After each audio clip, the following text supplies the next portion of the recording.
Reno beribu tapi nampak cheap. Sambungan dari Pak Wan tadi. Hari ini Uncle Andrew nak tunjuk teknik susunan lampu ikut fungsi bilik dan rahsia teknikal yang kontraktor jarang dedakan. Kalau anda nak rumah nampak mahal macam hotel 5 bintang, video ini untuk anda. Jom.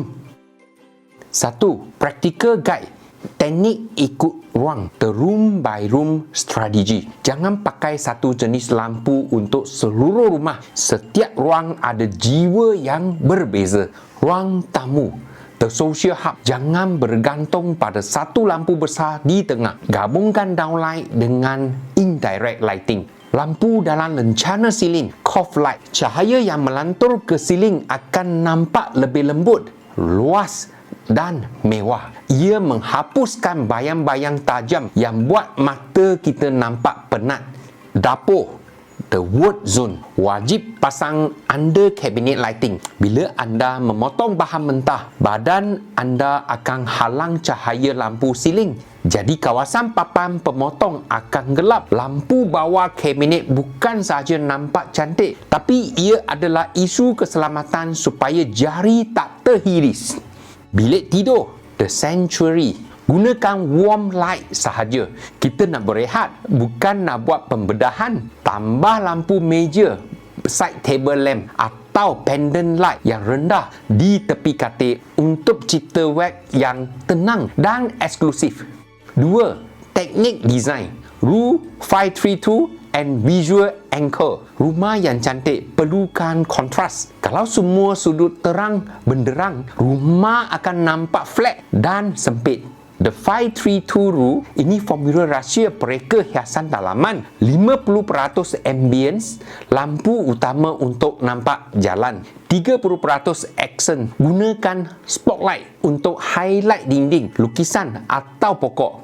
20% task, lampu fokus untuk kerja, membaca, memasak. Visual anchor, bila orang masuk rumah, mata mereka tengok benda mana dulu. Gunakan satu lampu hiasan yang menyerah, statement chandelier atau pendant light untuk tangkap mata tetamu. Jangan biarkan mereka pening tengok 20 biji downlight yang berterabur kat siling macam bintik jerawat. 3. Jarak dan penetapan, the spacing secret. Jarak lampu menentukan luas atau sempitnya rumah anda. Wall washing, basuh dinding. Jarakkan lampu downlight sekitar 2 ke 3 kaki dari dinding. Kenapa? Supaya cahaya itu membasuh permukaan dinding. Dinding yang terang akan memanturkan cahaya kembali ke ruang tengah. Buatkan mata kita rasa ruang itu luas dan berudara. Kalau dinding gelap, rumah akan rasa sesat macam dalam kotak. Jarak antara lampu biasanya 4 ke 6 kaki antara satu sama lain supaya sebaran cahaya sekata. Jangan rapat sangat sampai siling nampak serabut.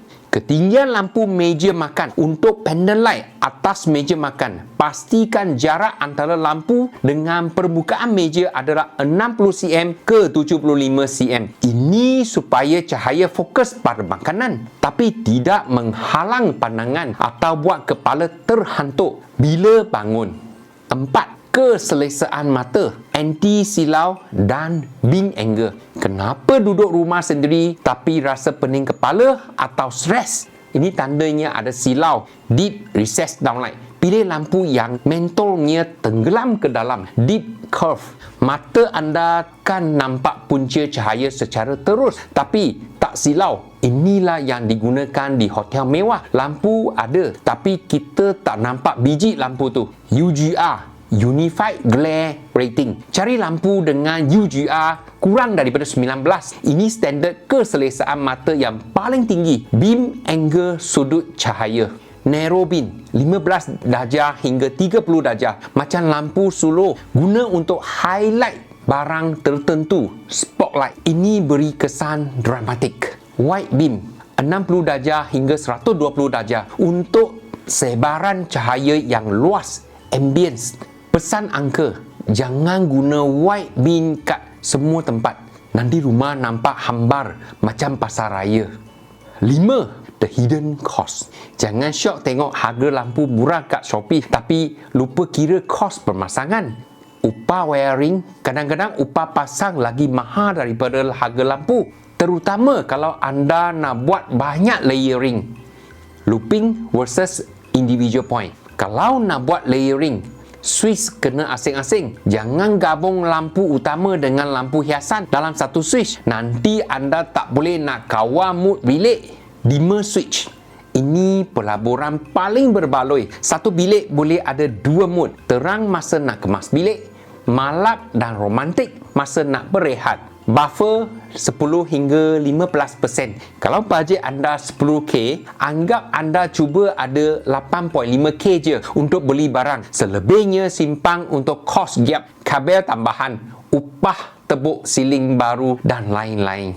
Ingat, lighting yang betul bukan sekadar bagi terang, tapi dia mencipta jiwa dalam rumah. Lighting yang baik adalah pelaburan jangka panjang yang buat rumah berpuluh ribu, anda nampak macam bernilai beratus ribu ringgit. Antara info tadi, mana satu yang anda baru tahu hari ini? Cerita kat ruang komen. Jangan lupa like, share, subscribe dan tekan loceng notifikasi. Kita jumpa lagi dalam video seterusnya. Terima kasih kerana menonton. Jangan lupa klik like, komen, share dan subscribe. Pastikan anda on notification supaya dapat update terkini dari Uncle Andrew.